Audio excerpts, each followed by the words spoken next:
बढ़ती हुई टैरिफ में वो जो एक बुरे बालों वाला फूफा है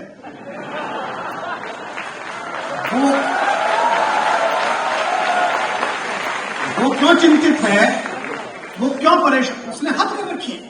तो दिन में 3 ट्वीट हमारे प्रधानमंत्री को करता है। बस अब वो यही कहने वाला है कि अगर तुमने मेरी नहीं मानी तो मैं नस काट लूंगा। अरे भाई, उससे कोई बात नहीं कर रहा तो अपना काम करे। एक स्वाधीन देश है और दूसरे प्रकार का नेतृत्व है। इस पर आपको अध्ययन करना पड़ेगा कि बढ़ती हुई टैरिफ की धमकी के बीच भारतीय अर्थव्यवस्था का कैसे पुनरुद्भव संभव है, कैसे हमारा छोटा काम करने वाला, मध्यमवर्ती काम करने वाला, जिस पर आप बड़ा काम कर रहे हैं, मेले लगा रहे हैं, उसको आप कैसे खड़ा कर सकते हैं। मैं सुबह उठता हूं तो पहला कोलगेट मुझे बाहर का मिलता है, मुझे पहला ब्रश बाहर का मिलता है। ब्रश नहीं बना सकता क्या भारत? एक रेजर नहीं बना सकता? यह अच्छा अवसर मिला है। मुझे आज भी याद है कि अटल बिहारी वाजपेयी जी ने पोखरण का विस्फोट किया था और इसके दूसरे वाले जो फूफा थे उन्होंने हम पर बैन लगाया था। उसके बाद भी हम जीवित रह गए थे क्योंकि इनको यह नहीं पता कि हम महाराणा प्रताप की उस वंशवेल के पुष्प हैं जो घास की रोटी खाते हैं। हम मुख्यमंत्री के खिलाफ चुनाव प्रचार कर सकते हैं, उनके खिलाफ लड़ सकते हैं, प्रधानमंत्री के खिलाफ लड़ सकते हैं, लेकिन विश्व का दूसरा कोई महनीय अहंकारी शासक अगर मेरे प्रधानमंत्री से लड़ रहा है तो किसी पार्टी के व्यक्ति से नहीं लड़ रहा है, वो भारत से लड़ रहा है, वो भारत का नाते उसके साथ। मुझे बड़ी कोफ्त होती है कि बंबई में एक दूसरे कैडर के अभिनेता, पहला कैडर का है भी नहीं, उनकी तीसरी पत्नी के दूसरे बच्चे के पीछे आप भागे हुए। अब वो मुड़ा, अब उसने खाया, अब उसने खिलौना गिराया, वो तो उन लोगों ने सुविधा नहीं दी वरना बाथरूम में भी जाए। मैं ये नहीं कहता कि सूचना नहीं मिलनी चाहिए। अब आप क्या कहते हैं, लोग ऐसा देखना चाहते हैं। नहीं, लोग देखना नहीं चाहते, आपने ऐसा देखना सिखाया।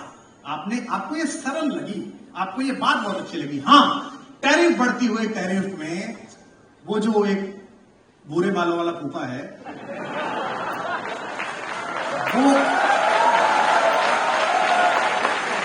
वो क्यों चिंतित है, वो क्यों परेशान, उसने हाथ में रखी है। तो दिन में 3 ट्वीट हमारे प्रधानमंत्री को करता है। बस अब वो यही कहने वाला है कि अगर तुमने मेरी नहीं मानी तो मैं नस काट लूंगा। अरे भाई, उससे कोई बात नहीं कर रहा तो अपना काम करे। एक स्वाधीन देश है और दूसरे प्रकार का नेतृत्व है।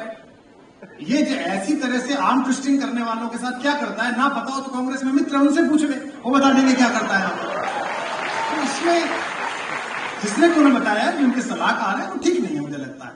इस पर आपको अध्ययन करना पड़ेगा कि बढ़ती हुई टैरिफ की धमकी के बीच भारतीय अर्थव्यवस्था का कैसे पुनरुद्भव संभव है, कैसे हमारा छोटा काम करने वाला, मध्यमवर्ती काम करने वाला, जिस पर आप बड़ा काम कर रहे हैं, मेले लगा रहे हैं, उसको आप कैसे खड़ा कर सकते हैं। मैं सुबह उठता हूं तो पहला कोलगेट मुझे बाहर का मिलता है, मुझे पहला ब्रश बाहर का मिलता है। ब्रश नहीं बना सकता क्या भारत? एक रेजर नहीं बना सकता? यह अच्छा अवसर मिला है। मुझे आज भी याद है कि अटल बिहारी वाजपेयी जी ने पोखरण का विस्फोट किया था और इसके दूसरे वाले जो फूफा थे उन्होंने हम पर बैन लगाया था। उसके बाद भी हम जीवित रह गए थे क्योंकि इनको यह नहीं पता कि हम महाराणा प्रताप की उस वंशवेल के पुष्प हैं जो घास की रोटी खाते हैं। 150 करोड़ लोगों का स्वतः स्फूर्त देश है, आत्मस्फूर्ति से दीपित है। इसमें सरकार केवल तटबंध बनाकर इस पानी का नियमन कर दे। और एक बात मुझे बहुत अच्छी लगी जो मुख्यमंत्री जी ने कहा कि हम तो जो भी सीट बेल्ट बांध देता है उसके साथ है। शिक्षा के हर परिसर में मैं यह कहता हूं, विधायी रूप से आप इस संस्थान के सर्वोच्च पद पर हैं मुख्यमंत्री जी, लेकिन शिक्षा और कला ये 2 क्षेत्र ऐसे हैं जिनमें सत्ता का नियंत्रण नहीं, प्रबंधन आवश्यक है। नियंत्रण संपूर्ण रूप से गुरु परिवार पर रहना चाहिए, कुलगुरु पर रहना चाहिए, विश्वविद्यालय के प्राध्यापकों पर रहना चाहिए। ये जिस दिन जो सत्ता सीख जाएगी उसी का भला होगा, व्यवस्था जहां सीख जाएगी। हम अभी एक इंजीनियरिंग कॉलेज के उद्घाटन के लिए गए थे, उनके 7-8 इंजीनियरिंग कॉलेज है, बड़े उद्योगपति। उन्होंने मुझसे कहा कॉलेजों में गुणवत्ता नहीं आ रही, मैं गुणवत्ता कैसे लाऊं। तो मैंने उनको एक वैसी बात की, उसके बाद मुझे अब पता है आगे नहीं बुलाएंगे मुझे। तो मैंने उनको कहा कि चेयरमैन साहब, जिस दिन आपका चैम्बर छोटा और इस इंजीनियरिंग कॉलेज के डायरेक्टर का चैम्बर बड़ा हो जाएगा, उस दिन से इस परिसर में गुणवत्ता आनी प्रारंभ होगी। बहुत दिन बाद मैंने एक कुलगुरु देखा है, वो जैनी में विक्रम विश्वविद्यालय में डॉक्टर शिवमंगल सिंह सुमन कुलपति हुआ करते थे। भागलपुर विश्वविद्यालय में राष्ट्रकवि रामधारी सिंह दिनकर कुलपति थे। अन्यथा कुलपतियों की, कुलगुरुओं की आभाएं राजनीतिक अतिक्रमणों के कारण क्षीण होने लगी। उनके निजी अनुभव, उनकी निजी मेधा, उनकी निजी प्रतिभा से तो आपका यह भी सौभाग्य है कि इस परिसर के प्रारंभिक दर्द समझने वाला एक दर्दमंद हमसफर आपको मिला है कुलपति के रूप में, कुलगुरु के रूप में। आपका यह भी सौभाग्य है कि एक ईमानदार व्यक्ति मिला है। ये भी पता है जो पेड़ जहां लगेगा वहीं रहेगा, जो फर्नीचर जहां रहेगा वहीं रहेगा, जो नियुक्ति होगी वो सही नियुक्ति रहेगी। और आपका यह भी सौभाग्य है कि मुझ जैसा व्यक्ति जिसे अच्छी सरकारें और अच्छे हमारे मित्र भी 35 से 30 लाख नहीं करवा पाते, वो फिर भी आपके बीच आता रहेगा। ये भी आपका सौभाग्य है। तो मैं कुलगुरु जी आपसे अनुरोध करता हूं कि एक समय देखकर, क्योंकि अब तो समय की सीमा है, मुख्यमंत्री जी का समय निश्चित रूप से प्रतिपल व्यस्त है, मैं समझता हूं। ऐसी भी व्यवस्था बनाइए कि कैंपस में जिसको भी बुलाएं, आप हमें भी बुलाएं, किसी को बुलाएं, तो एक दिन 1 घंटे के लिए नहीं, 6-7 दिन के लिए बुलाएं, जो जाकर क्लास पढ़ाई जाए, बच्चों के साथ संवाद किया जाए। क्योंकि आपके मस्तिष्क से, आपके तो इतने संबंध हैं नोएडा में सबसे, और हमारे भी सबसे संबंध हैं, इनके मस्तिष्क से ये भय जाना चाहिए, ये अपरिचय जाना चाहिए कि ये फला पत्रकार है, ये तो बहुत बड़े हैं। तो आपको पता चलेगा कि जो बड़े हैं वो भी इसी प्रक्रिया से निकले हैं जहां आप खड़े हैं। आपका मार्ग उनसे भी आगे का है, आपकी प्रतिभा और आपकी चेतना उनसे भी विराट है, और सबसे बड़ी बात है आपकी तटस्थता और ईमानदारी उनसे बेहतर तो है ही, इसकी तो कसम खाई जा सकती है।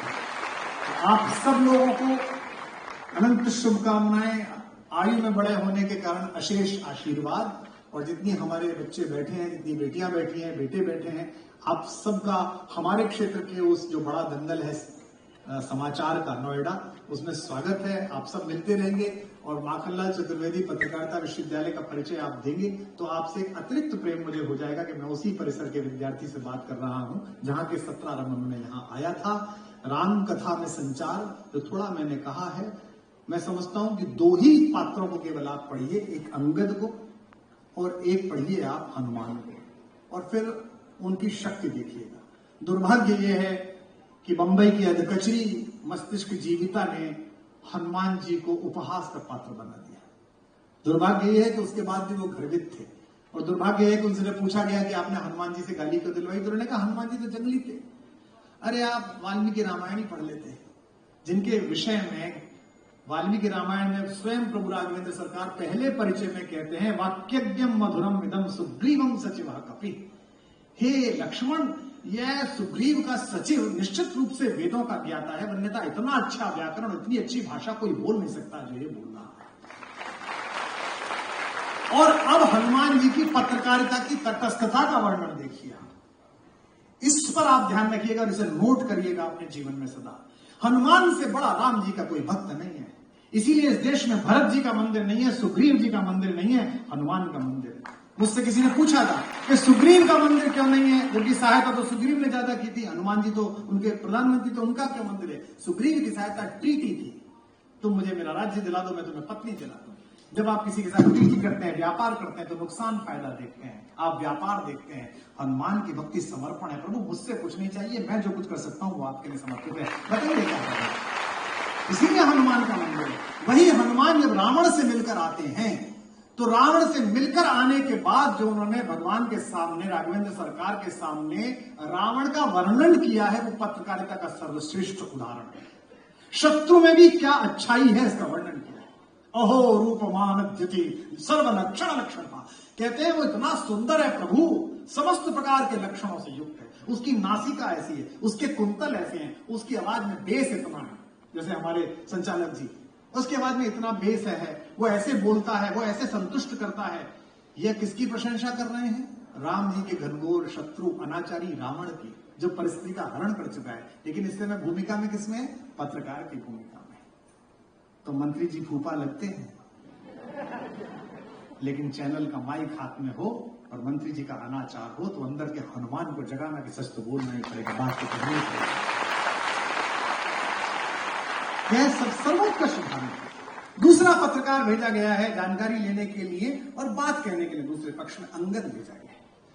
अंगद जैसा पत्रकार, इसमें एक बात सदा ध्यान रखना, सब कुछ छोड़ देना, सब में तटस्थ रहना। केवल एक चीज है जिसमें अपनी पत्रकारिता की मर्यादा को भी एक तरफ रख देना, वो है राष्ट्र धर्म। देश पर्दा का। तो ये मत सोचना, क्योंकि हमारे देश में कुछ लोग ऐसे भी हैं जो पत्रकारिता की आड़ में, तो ये मत सोचना, क्योंकि हमारे देश में कुछ लोग ऐसे भी हैं जो पत्रकारिता की आड़ में राष्ट्रधर्मिता के विपरीत जाते हैं। हम मुख्यमंत्री के खिलाफ चुनाव प्रचार कर सकते हैं, उनके खिलाफ लड़ सकते हैं, प्रधानमंत्री के खिलाफ लड़ सकते हैं, लेकिन विश्व का दूसरा कोई महनीय अहंकारी शासक अगर मेरे प्रधानमंत्री से लड़ रहा है तो किसी पार्टी के व्यक्ति से नहीं लड़ रहा है, वो भारत से लड़ रहा है। मैं भारत का नाते उसके साथ। अंगद को भेजा गया, अंगद पहली रात गया है मनाने के लिए आखिरी प्रयास में, क्योंकि एक बार फिर प्रयास किया जा रहा है। हनुमान ने कहा मैं जाऊं, भगवान ने कहा तुम मत जाओ, तुम पिछली बार गड़बड़ हो गई, तुम जाओ।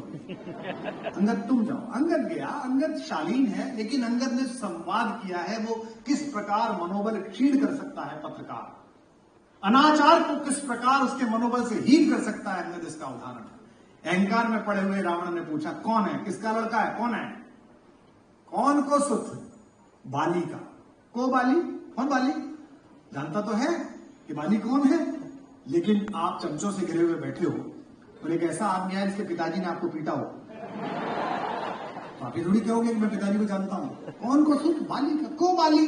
तो वो अहंकार में नहीं कहते। अंगद कहते न जानिए, भूल गए, शायद आपको याद नहीं होगा, मेरे पिताजी वही बाली जिन्होंने आपको मार के यहां दबाया और 7 बार सागर की परिक्रमा करी, उन्हीं का था।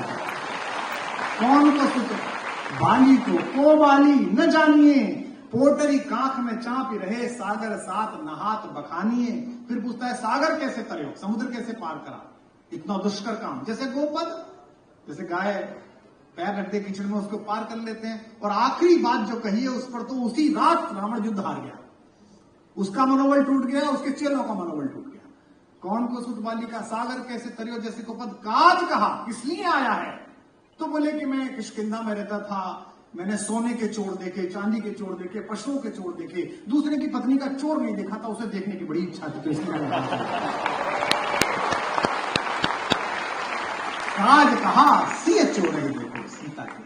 अभी हमारे ऑपरेशन सिंदूर के समय भी आप लड़ रहे थे, मैं जिस बात पर आ रहा हूं, आप भी लड़ रहे थे, सेनाएं लड़ रही थी, देश का नागरिक तटस्थ भाव के साथ देख रहा था, लेकिन पत्रकार लड़ रहा था। क्योंकि आजकल वॉर, और पहले से वॉर प्रोपेगेंडा में लड़े जाते हैं, विश्व युद्ध में भी लड़े गए हैं। कोई बाप अपने बेटे का नाम दुर्योधन नहीं रखता, कोई बाप अपने बेटे का नाम बुरा शासन दुष्शासन नहीं रखता, कोई बाप अपनी बेटी का नाम चरित्रहीन नहीं रखता। दुष्शला, उसका नाम सुशीला है, उस दुर्योधन का नाम सुयोधन है, उस दुशासन का नाम सुशासन है। पर चूंकि पांडव विजेता हो गए और इतिहास लेखन सत्ता के जो निकटस्थ लोग होते हैं उनके हाथ में आता है, तो हारे हुए विलेन को दुर्योधन लिखा गया, उसको दुशासन लिखा गया, दुश्शला लिखा गया। तो समय के वेदव्यासों, आपके हाथ में ये निर्णय है कि जब तक इस युग की महाभारत का निर्णय नहीं हो जाता, तब तक आप कौरवों और पांडवों के बीच कृष्ण की तरह खड़े हुए उसी तटस्थ भाव के साथ गीता पढ़िए जैसा उस योगेश्वर ने पढ़ा था जिसका जन्म। मैं आशा करता हूं कि मैंने कोई प्रतिकूल ऐसी बात आपके प्रति ना कही हो, अगर कही हो तो उसे बड़ा समझ करके मैं आपसे आयु में बड़ा हूं, और इस देश में परंपरा है कि ज्ञान, अनुभव और भाषा में क्षीण होने पर भी अगर आप आयु में ज्येष्ठ हैं तो लोग स्नेहपूर्वक सुन लेते हैं। आपने इसी परंपरा का आगे बैठे हुए लोगों ने निर्वाह किया। मैं कुलगुरु को बहुत बहुत शुभकामना देता हूं। हमारे मेधावी मध्य प्रदेश के मनहर मुख्यमंत्री मोहन जी को, जो महाकाल के सेवक थे, उनको भी बहुत शुभकामना बधाई देता हूं कि एक अच्छे मुखिया की तरह उन्होंने इस परिसर को जो समय दिया और जो आश्वस्ति प्रदान की वो पूर्ण काम हो, और न केवल भारत में बल्कि विश्व में जहां कहीं पत्रकारिता के सर्वोत्कृष्ट चेहरों की बात हो, लेखनी की बात हो, वहां अंत में कर्मवीर के परिसर से निकला हुआ, माखन दादा के चमत्कार से निकला हुआ कोई ना कोई बालक बालिका मुझे खड़ा मिले। शुभस्ते। बहुत बहुत धन्यवाद।